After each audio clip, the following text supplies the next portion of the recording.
Poesia é a palavra-chave da quarta entrevista Rumos e Vidas. Lourdes dos Anjos abriu as portas da sua casa e declamou um dos seus poemas. Durante mais de 20 minutos, ouvimos as histórias de uma mulher que se assume como tripeira.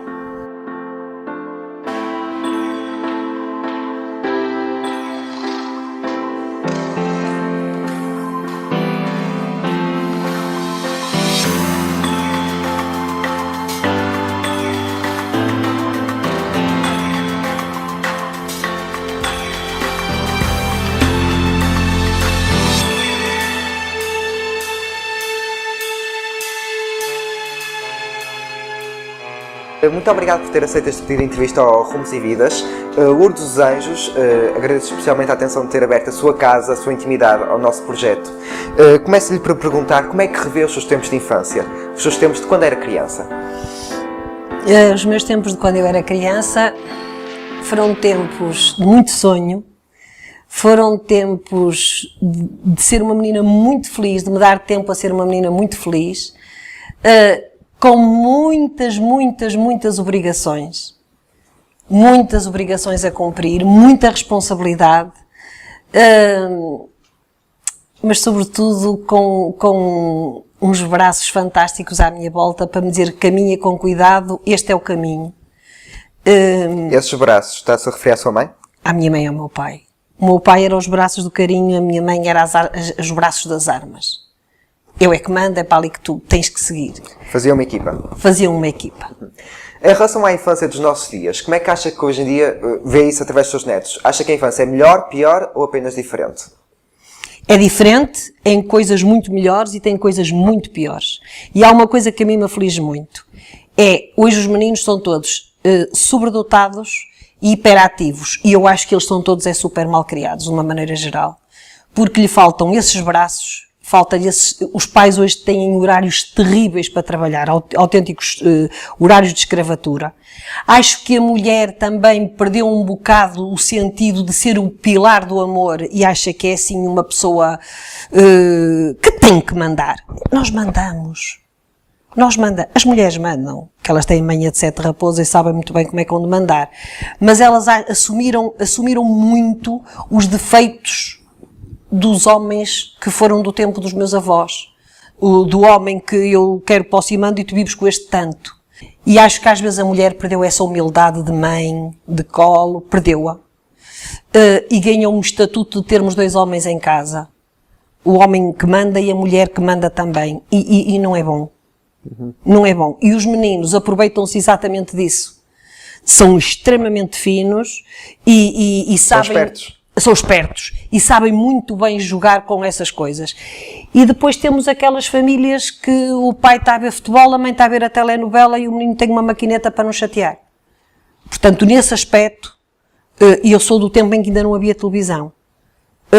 E uma das primeiras perguntas que me faziam quando eu estava a entrar à porta é como é que correu a tua escola? E eu não sei se hoje os pais têm tempo muitas vezes e disponibilidade e amor para se esquecerem um bocado deles e do que eles gostam e perguntar ao filho como é que correu o filho. Em uma palavra, ausência. Ausência. Ausência. Os pais podem estar muito lá, mas não estão tão presentes às vezes como era preciso. Na vida, só estão fisicamente e não psicologicamente também, e efetivamente. Também. Como mulher tripeira genuína, consegue-nos transportar, através do seu olhar e do seu pulsar por esta gente, as vivências de cada portuense. A Lourdes tem noção da força, do seu poder e também de um bocado do agradecimento que as gentes do Porto lhe devem? Olha, acho que não me devem nada, porque eu estou a cumprir uma coisa que está cá dentro, que é partilhar o meu amor pelo Porto, os meus conhecimentos pela cidade, mas sobretudo o meu amor por esta cidade que querem que seja de segunda. E não é. Aqui nasceu o nome de Portugal. Mas quem é que quer que seja de segunda? O poder. Nós incomodamos. O Porto incomoda. Nunca esquecer aquelas palavras fantásticas de nós podemos trocar o V pelo B, mas não trocamos a liberdade pela servidão. Almeida Garrett. Almeida Garrett. E depois há um rei que nos deu o coração. E depois há uma praça que se chama da Liberdade. E depois há um granito que continua a ser granito. E há um Douro que continua a inundar a Foz. E há um norte onde até o vento é do norte, tem nome. Portanto, é difícil, muito difícil eles domarem estas coisas todas. Como grande impulsionadora do Porto, aqui da cultura portuense, já ajudou muitas pessoas que também querem promover essa cultura, nomeadamente César Santos Silva, o meu primeiro entrevistado, no qual fez o prefácio de um dos seus livros. Dizia, e passo a citar: o Porto não é cidade de meias tintas, é mar mesmo magoando, sem pequenas palavras de faz conta ou ternuras bacocas. O Porto é a fonte onde vai beber quem verdadeiramente ama a liberdade. Ama o Porto incondicionalmente. Incondicionalmente. E quero que uma parte das minhas cinzas fique no céu do Porto. Acho que este nevoeiro tripeiro, esta gente, o sotaque, quando dizem, o sotaque do Porto, esta mistura de gentes que a Revolução Industrial fez, não é dizer à séria, é dizer, vai para o rei que te aparta. E quando está a dizer, vai para o rei que te aparta, está-se a dizer assim, que Deus Nosso Senhor esteja contigo. É mesmo, o sentido é o mesmo. Os silêncios do Porto são maus. Quando o Porto se cala, alguma coisa está mal. Muito mal. Consegue definir o Porto numa só palavra? Saudade. Porquê a escolha dessa palavra? Porque eu sinto, cada vez que me ausento da minha cidade, sinto que as lágrimas me caem porque eu tenho necessidade da Torre dos Clérigos. Tenho necessidade da palavra brejeira das vendedeiras do Porto. Tenho necessidade de ver os comboios chegarem a Campanhã.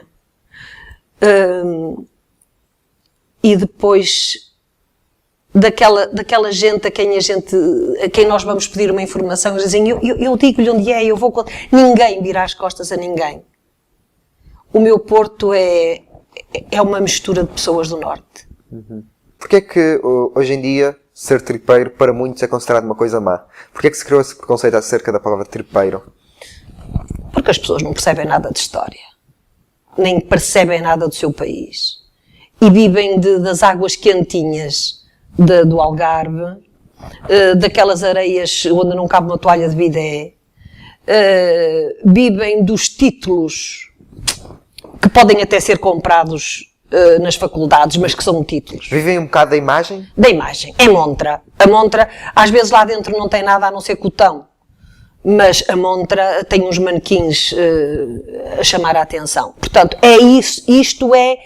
Eu nunca pensei chegar à minha idade, aos meus 64 anos, e estar-lhe a dizer isto, que é um jovem, e eu acredito em si. Acredito muito na sua geração, porque vão virar esta porcaria do avesso. Mas nunca pensei, aos 64 anos, estar-lhe a dizer isto. Porque eu sou do tempo em que a minha mãe era chamada de parola porque tinha o cabelo por cortar numa trança. Tinha uma trança no cabelo. E as meninas do colégio onde eu andava, onde diziam lá bem a parola. Até que um dia eu dei uma coça numa e ela nunca mais chamou parola à minha mãe e aprendeu que a minha mãe se chamava Adelaide. É um orgulho ser um tripeiro. Imenso. Quem é que atualmente vive no Porto? Os velhos. E os ricos. E porquê que acha que houve essa mudança demográfica? Primeiro porque a minha rua tinha muitas ilhas que começaram a fechar no tempo do Marcelo Caetano. As ilhas das Eirinhas, de Justino Teixeira, portanto aquelas ilhas todas começaram a fechar porque efetivamente não tinham condições para as pessoas lá morarem. Depois que de repente houve uma coisa chamada 25 de Abril que trouxe melhores condições de vida para as pessoas. E como trouxe melhores condições de vida, o sonho, por exemplo, era um automóvel. E o Porto não podia... As pessoas pagavam 40 escudos de renda de casa e pagavam 400 do aluguer de uma garagem. Era impossível. Portanto, as pessoas vieram fazer... Como o Porto não lhes respondia às suas necessidades... Deslocaram-se para a periferia um bocado. E vieram fazer Maia, Matosinhos, Gaia, Gondomar, não é? E as casas ficaram ao abandono. As ilhas foram destruídas, praticamente. Não se deu grandes condições a essas pessoas para fazer outro tipo de mudança que não fosse serem centrifugadas. E depois o preço, não havia casas para alugar, eram caríssimas. E o preço dos andares para quem quis comprar, que era outro sonho das pessoas, era ter uma casa. Há 2 anos falou que o Porto precisava de um grito do Ipiranga numa entrevista ao Regiões TV. Esse grito já foi dado? Olha, eu à moda do Porto fui uma gaja muito feliz no dia das eleições. Das últimas eleições. Pela eleição do Dr. Rui Moreira? Exatamente. Eu conheço vagamente. Portanto, não tenho nem defeitos nem virtudes para lhe apontar. Mas eu acho que o Porto em silêncio, apesar de ter muito pouca gente já lá a viver e a dormir, que disse, vamos mostrar-vos quem somos. E então borrifaram-se para os partidos e disseram, é este que é independente, ou mais ou menos independente. Portanto, eu fiquei muito feliz por isso, porque em silêncio demos um estalo sem mão ao poder. E o poder está a precisar destes estalos.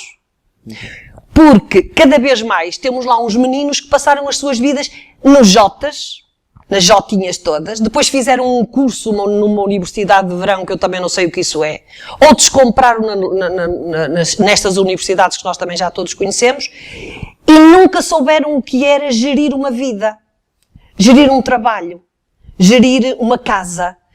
Alguns souberam muito bem gerir a droga e até andaram em várias desintoxicações para depois, mas chegaram ao poder, porque depois por lá também conheceram os outros doutores que já se drogavam.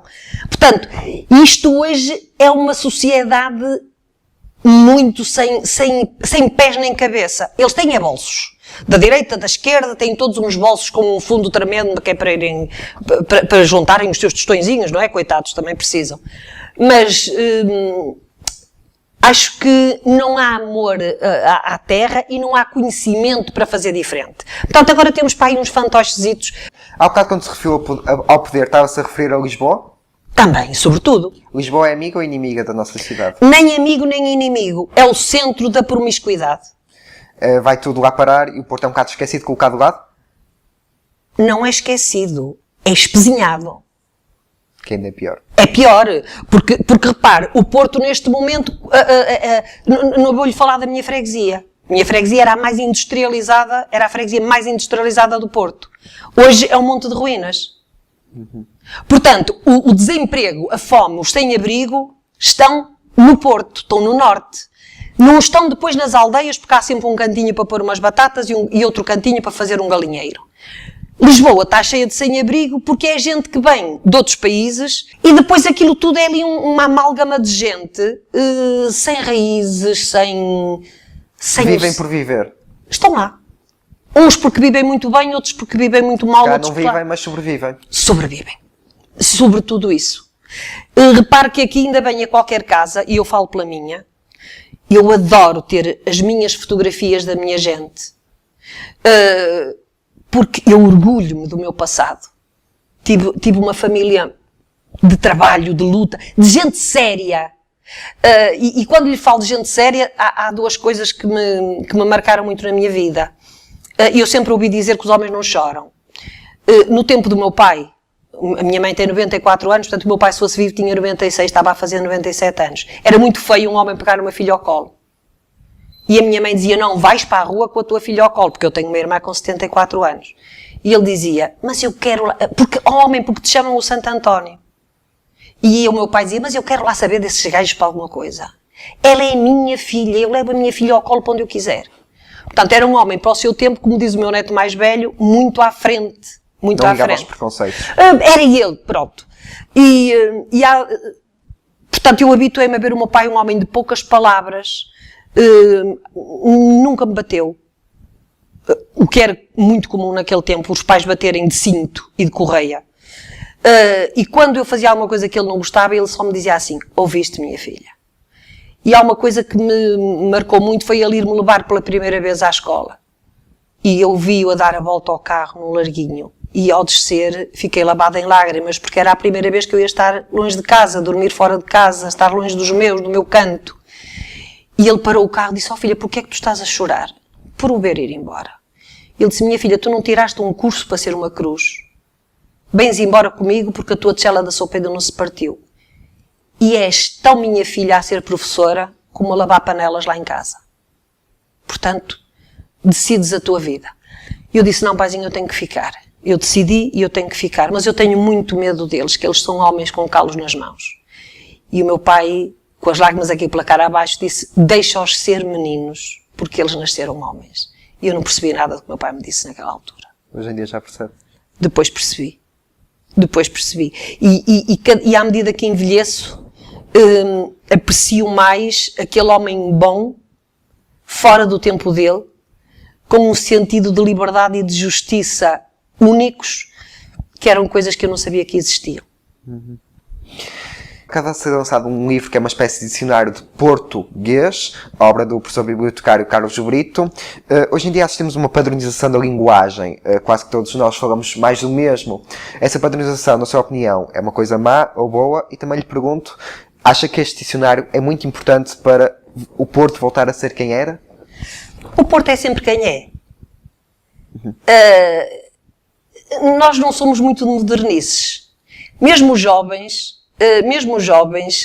continuam a utilizar o calão, há coisas que são únicas. O vai no batalha, o dar corda aos sapatos. Quer dizer, são expressões muito nossas.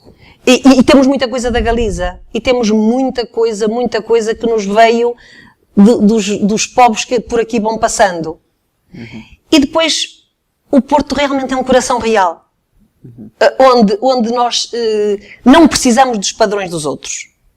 Nós temos a nossa raiz e nós continuamos, nós vamos ao bolhão, é o mesmo bolhão de quando eu lá ia quando era miúda. Há umas pessoas... aquela alma. Exato. Há umas vendedeiras já melhor vestidas, o que é muito bom. Há gente já que fala melhor, mas ainda há aquela que nos manda uma carvalhada por ali fora, sem maldade nenhuma. Nem é sequer para ser mal criada. Os mal educados são aqueles, às vezes, que com cinismo nos dizem palavras muito finas. Criam tal cultura de imagem que falou há bocado. A cultura de imagem, exatamente. Eu sou importante, eu sou fulano. Quer dizer, são os grandes vigaristas do nosso tempo. Eu não escrevo poesia, tudo que eu escrevo são coisas que eu retenho. Ou de uma conversa, ou de uma passagem. E eu trabalhei 25 anos em São Pedro da Cova. Passei lá um tempo muito difícil de droga. Vi mães a dizerem-me, eu era tão feliz se o meu filho morresse. E depois vi outras mães a dizer assim, o que vale ainda é o pouco que eu tenho para dar de comer aos meus netos, porque o meu filho anda pai com esta e com aquela e não quer saber. Portanto, ouvi muitas mães a queixarem-se. Um dia de uma conversa que tive com uma senhora dessas muito sofrida, estávamos a falar que no tempo dela, que o homem, por qualquer coisa que lhe marcava um olho, que eram as medalhas dela, era trazer um olho negro cá para fora. E ela disse-me, sabe, minha senhora, isso chama-se violência, não é? Nós na altura dizíamos, é vida. Mas agora há outras violências. E eu achei aquilo muito bonito. E então o que escrevi chama-se exatamente Outras Violências. E é a voz de um menino de 14 anos que me falava dessas outras violências. Olha-me nos olhos, em silêncio, com calma. Abre para mim a janela da tua alma. Agora diz-me, mãe, achas que mereço sempre que te convém ser arma de arremesso? Oh, mãe, por que me fazes sofrer? Porque te vingas e me proíbes de o ver? Que fiz, mãe? Diz-me o que fiz para não me deixar ser feliz. Será que ainda não conseguiste entender que sou gente e não um objeto qualquer? Para, mãe. Não me tentes mais manipular. Dá-me espaço e tempo para pensar.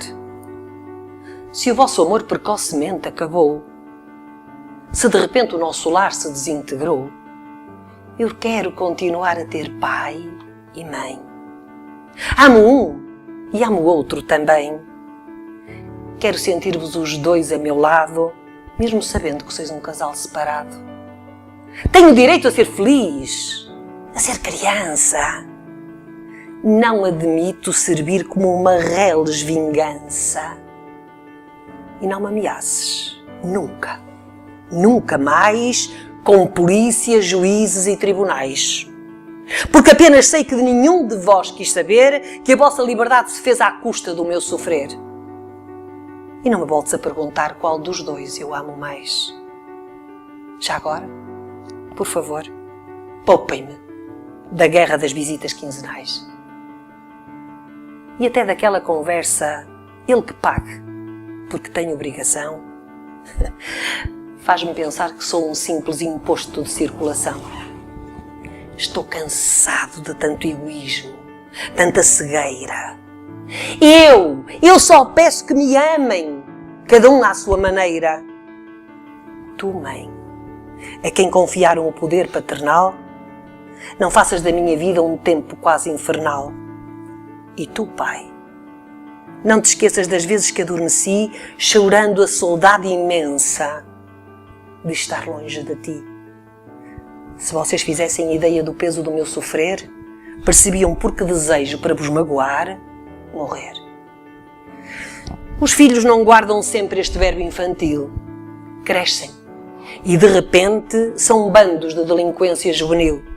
E porque não têm raízes nem laços de união, são a revolta que vagueia nas celas de uma prisão. É urgente, soletrar devagar algumas palavras. Família, tolerância, sacrifício, humildade, pai, mãe, amor, futuro, felicidade. É urgente repensar diferentes formas de amar. Como é que vive a vida? Vivendo cada momento e pensando que sou uma mulher com sorte. Muita sorte. E como a define? Muito pequena. Pequena demais. Pequena demais. Envelheci de repente. E não é o envelhecer que me assusta. Gosto dos meus cabelos brancos, das minhas rugas, mas não gosto das minhas limitações físicas. E tenho medo de perder a força nos braços para abraçar quem eu amo. A poesia ajuda a ultrapassar essas dificuldades do seu cotidiano? Muito. Eu não sou de rezas, nem de santos, nem de religiões, mas penso que é a forma de eu respirar algo de sobrenatural, dando voz a muitas vozes que não conseguem chegar cá fora. Qual é o seu poeta favorito? Sidónio Muralha. Pode. Que poucos conhecem. Em que momentos é que escreve? De grande revolta. Quando chega até mim o Ari dos Santos e me diz: isto vai, amigos, isto vai. Já estamos na reta final da nossa entrevista. Um pensamento ou uma frase em que se inspira? Há muitas frases que me inspiram. Mas há uma que durante muitos anos eu não percebi. Não percebi porque eu sou do tempo em que era proibido fazer perguntas às pessoas mais velhas. Portanto, as pessoas mais velhas tinham um patamar e nós estávamos 5 degraus abaixo. E a única pessoa a quem eu fazia perguntas era a minha avó. E lembro-me de lhe ter perguntado porque é que ela tinha tido tantos filhos. E ela disse-me assim: sabes, filha, porque os filhos são das mulheres. Se eles fossem à vez, iam de 1 até 3. Um livro. Um livro. Estou a ler uns relatos de vida de Nelson Mandela. É o livro que recomenda. Fantástico. Uma música. Uma música. Qualquer uma delas do Zava. E ultimamente anda aí uma música que eu gosto muito. Não aprecio a forma de cantar do cantor. Gosto muito daquilo que ele escreve. Quero voltar para os braços da minha mãe, de Pedro Brunhosa. Um passeio. Um passeio pelo meu país. Uma vez que fui ao Cabo Especial e achei que aquilo que era o princípio e o fim do mundo. Olha, muito obrigado por esta entrevista. Confesso que até me emocionou um bocado e obrigado especialmente por ter aberto as portas de sua casa ao nosso projeto. Fica então por aqui a 4ª entrevista de Rumos e Vidas. Até a próxima, muito obrigado mais uma vez.